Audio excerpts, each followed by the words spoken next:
Vidas negras importam. Esse é o episódio 2 do Estante Preta. Estamos fechando o ano, vamos conversar sobre literatura dessa nossa Estante Preta, falar de livros e ideias. E o primeiro é o Torna Viagem, do Ronald Augusto, editora, Cotter Editorial. Esse livro, essa escrita, aguda em sua racionalidade e áspera no seu eto comunicativo, o autor Ronald Augusto elabora uma poesia concreta e visceral, lúcida e ao mesmo tempo apaixonada, que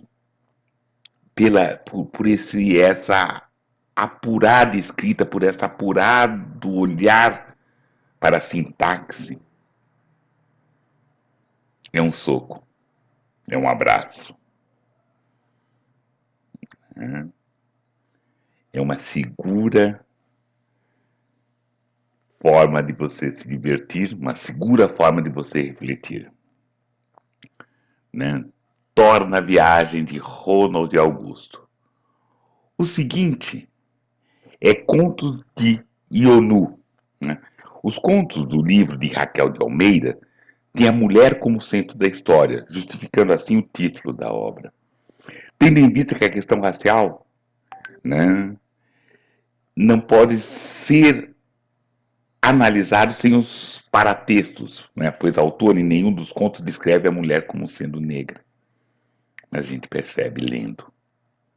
Está implícito, pois os textos são embrulhados no invólucro negro e afro, contribuindo em muito para essa literatura negro-brasileira. Uma fala, um exemplo, no conto Minha Cor, publicado em 2008, é narrado, ou a narradora nos desvenda o processo de descoberta como mulher negra a partir de uma situação banal que se tornou decisiva na sua vida.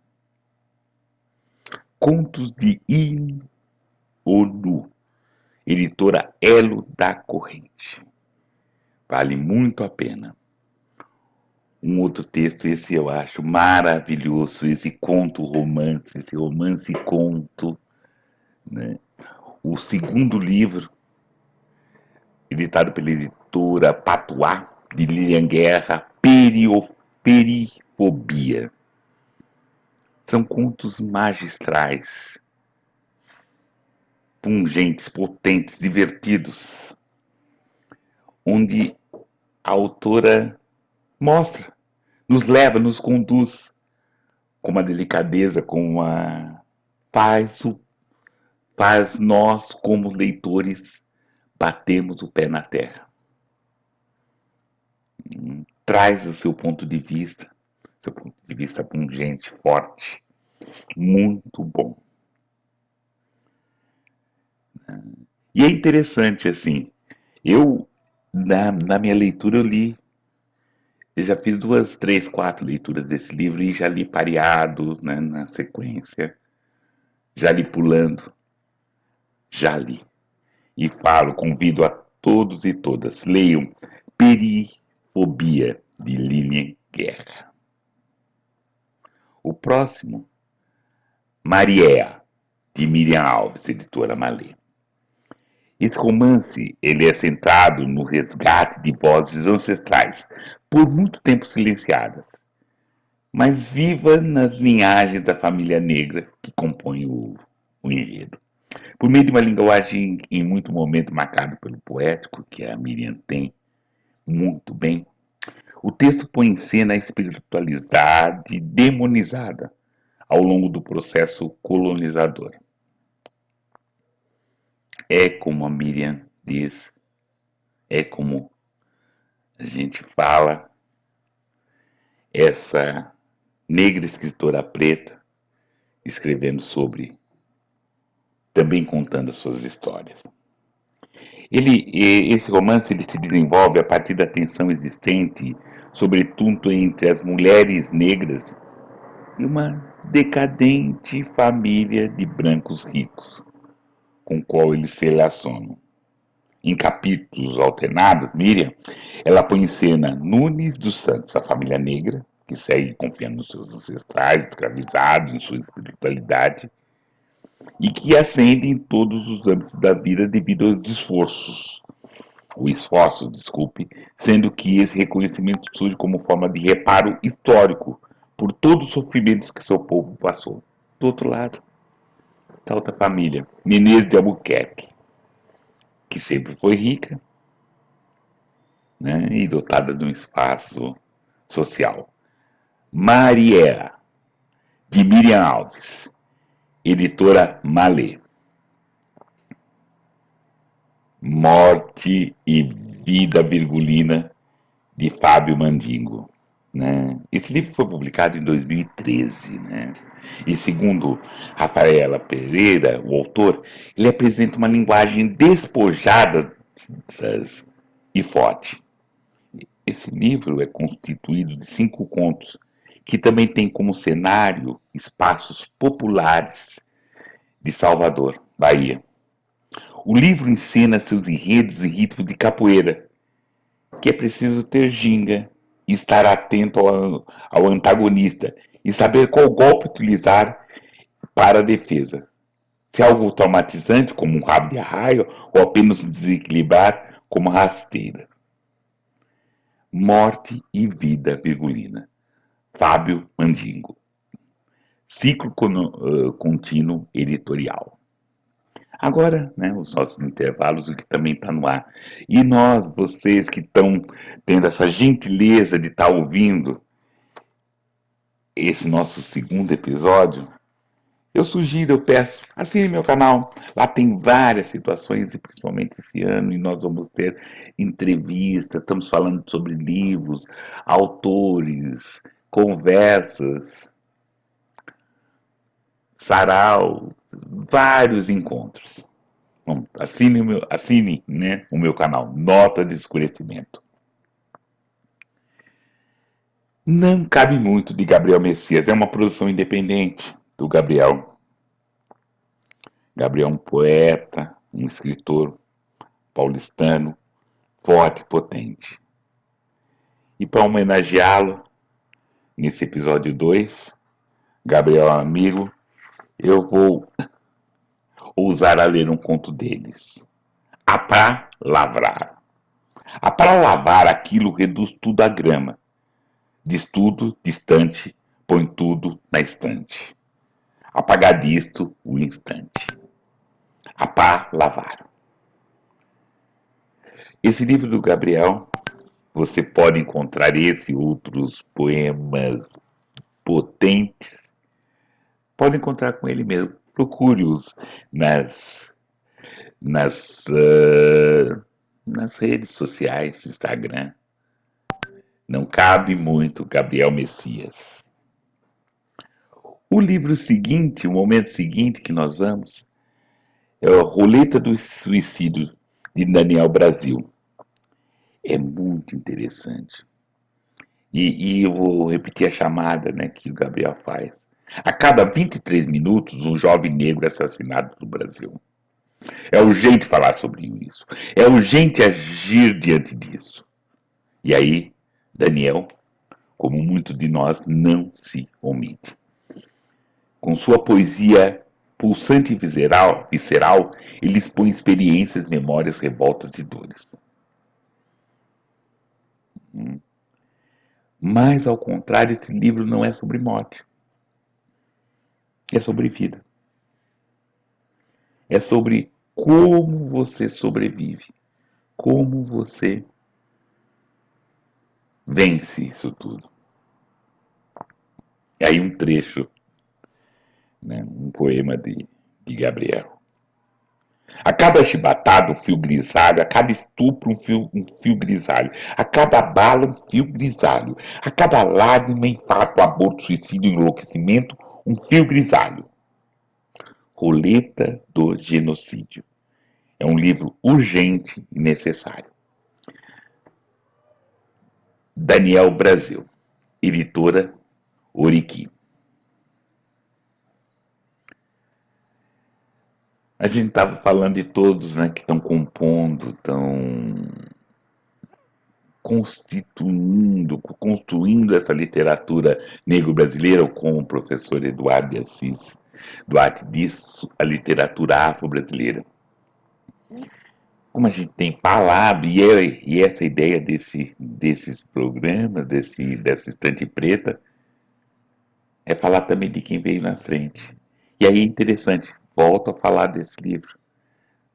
Literatura afro-brasileira, são 100 escritores. A proposta desse volume, né, é disponibilizar a todos e todas, né, dados biográficos e informações sobre a produção literária de escritores e escritoras negros brasileiros ou afro-brasileiros, enriquecido com indicações de fonte de consulta. Além disso, né, ela prepara, né, para você poder trabalhar com isso. E aí é o segundo volume que vamos falar oportunamente. Vale a pena ter esse livro físico, consultar, ler e ler muito. Literatura afro-brasileira, 100 autores do século XVIII ao século XXI. Pretos Prazeres, Odailta Alves. A obra ela é fruto de um isolamento que traz 50 mini contos eróticos, escrito entre os meses de fevereiro e março de 2020. O objetivo da obra é desfocar a dor do desespero, né? Criada por essa Covid, principalmente como foi falado em fevereiro, março, que era o começo disso tudo, que ainda não acabou. Através de escritos inspirados em personagens, músicas e imagens que faz parte do movimento negro. E entre personagens pretas estão LGBTQI+, pessoas com deficiências, idosas, que assumem o papel de protagonista, expõem o racismo e o machismo e abordam a hipersexualização sofrida mulheres, pelas mulheres negras. Pretos Prazeres, Odailta Alves. Estamos nesse campo.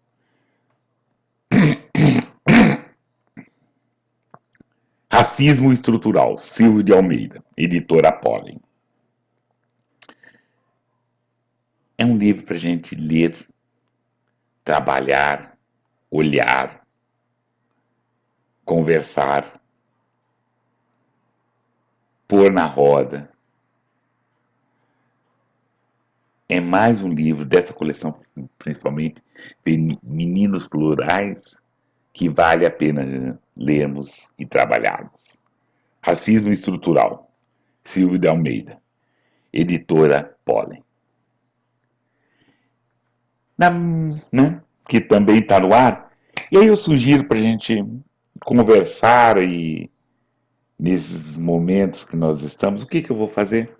Nota de escurecimento com Cristiane Sobral. Está aí o endereço, depois eu vou deixar na descrição. Para que possamos saber do que é construído a literatura negro-brasileira também, por essa autora potente e talentosa. Vamos lá, falando dos que nos vieram e que, graças a eles, estamos aqui.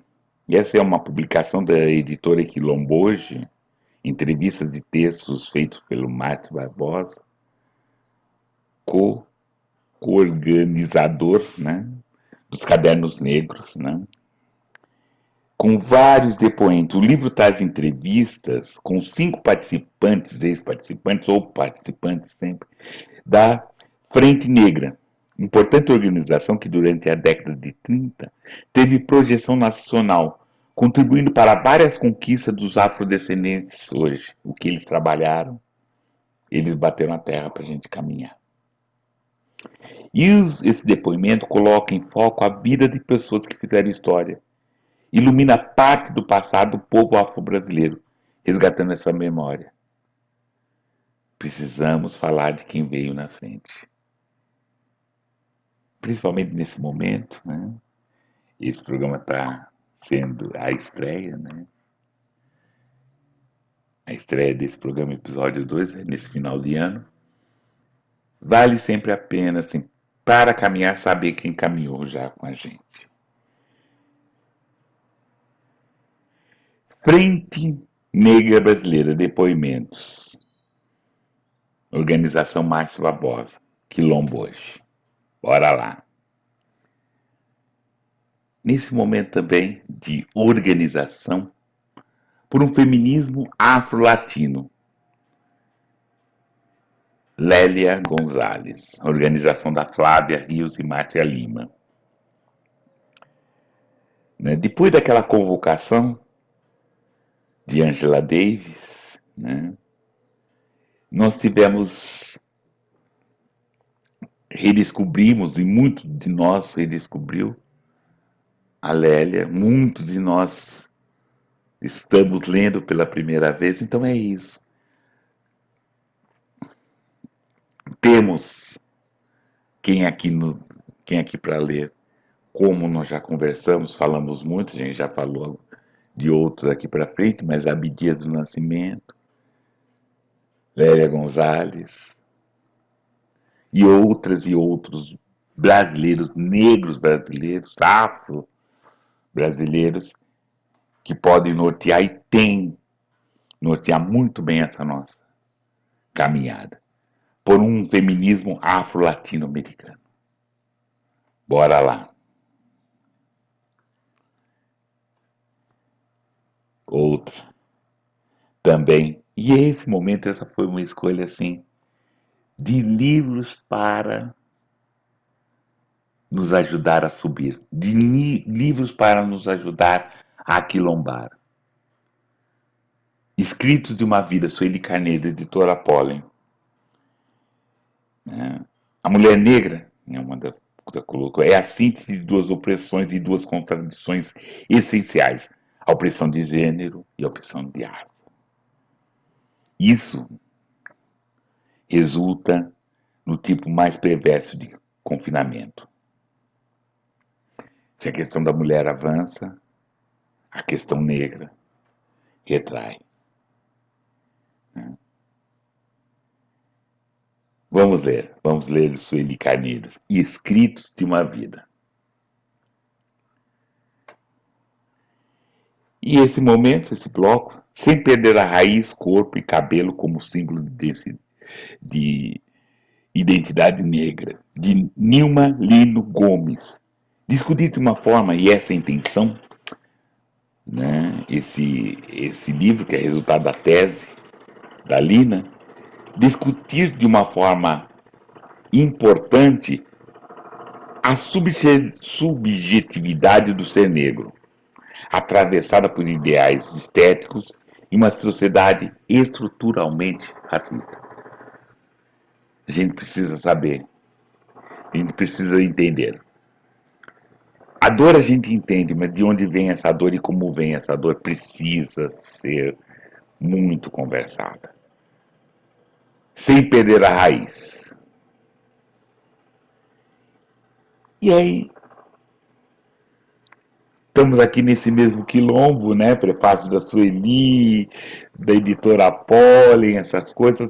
Parem de nos matar. São uma série de crônicas da escritora Cidinha da Silva, que ela trata dessa necropolítica. Né? São crônicas escritas entre 2012 e 2016 sobre racismo, branquitude, privilégios, mortes. Né?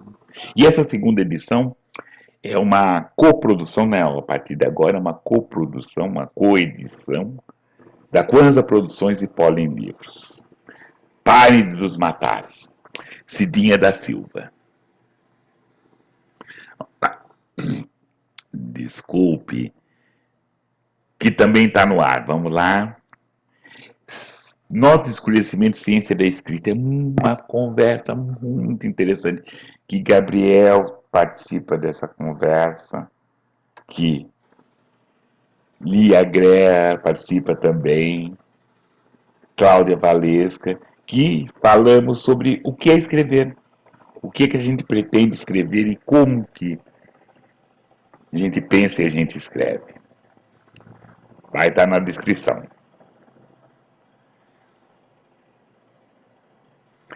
Orquídea Negra, né? Esse livro, esse romance de Sidney Roberto Macedo, né? É um romance de formação que acompanha o desenvolvimento físico, moral e psicológico da personagem central, que narra a vivência, né, da flor de uma jovem negra morada do Lombo, localizado na Chapada Diamantina, que decide se desvincular de suas raízes geográficas para mudar para Salvador e frequentar a Universidade Federal como cotista, em busca de uma formação como professora. Orquídea Negra, romance de formação, do professor Sidney Roberto Macedo. E aí nós entramos em Retratos Apagados, do também parceiro, também produção própria, Diogo Nogue, que são poemas muito interessantes, poemas muito contos, poemas, conversas, contos curtos muito interessantes de Diogo Nogue. E aí vou ler um dos contos. Promessa de Grego. Pode acreditar, daqui milhões de anos você vai levantar desse sarcófago e será referenciado. Vou contar a todos na Grécia que os Kenates são os pais da matemática, filosofia, medicina e astronomia. Você vai deixar tudo registrado? Juro por Atena. Promessa de Grego. Retratos Apagados, Diogo Nogue. Vocês podem encontrar esse livro que é muito bom, muito interessante, muito potente, com contos de vários tamanhos e cores, com ele mesmo. Procure por Diogo Nogue nas redes sociais. Retratos Apagados. Falando também de quem veio antes, né? Movimento Negro Unificado. Então nós estamos aqui hoje falando da Frente Negra e agora falar do Movimento Unificado, a resistência nas ruas.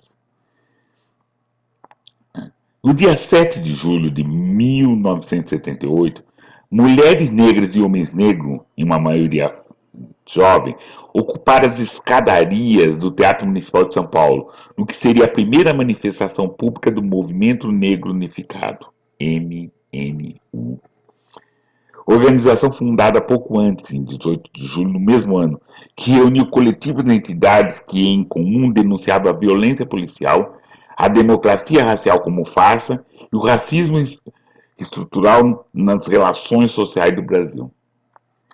Desde então, o MNU tem sido fundamental no combate ao racismo, na luta por uma igualdade e justiça social em todos os países. Reunir essas memórias, né? E conversar sobre essas memórias é muito importante. Movimento Negro Unificado, a resistência nas ruas. Né? Coeditado pela Fundação Perseu Abramos e Edições Sesc.